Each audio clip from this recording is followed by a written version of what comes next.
Patay ang dalawang lalaki matapos pagbabarilin sa magkahiwalay na lugar sa Caloocan kaninang madaling araw. May hatol na balita si Maki Libradilla live.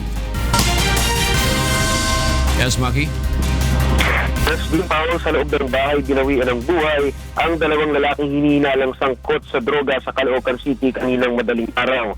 Sa barangay 138, tagtad ng bala ang katawan ng isang lalaking tulak umano ng droga. Ayon sa kapitan ng barangay, nagising siya nang makarinig ng pagputok ng baril sa lugar. Halos mag-iisang buwan pa lang din anya ang napatay sa lugar mula nang lumuwas ito galing Bicol. Subalit sa ilang linggo ng pananatili nito sa barangay ay nakatanggap umano sila ng mga report mula sa mga residente sa lantarang paggamit at pagbebenta nito ng pinagbabawal na gamot.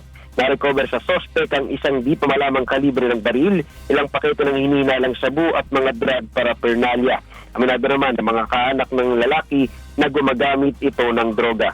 Sa 8th Avenue naman sa barangay 59, patay din sa loob ng bahay ang isang lalaki matapos itong magtamo ng mga tama ng bala sa katawan.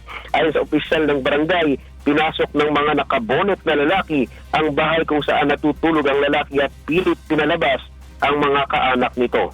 Nakitulog lang umano ang naturang lalaki sa bahay ng kaanak sa barangay matapos nitong maglinis ng puntod sa sementeryo.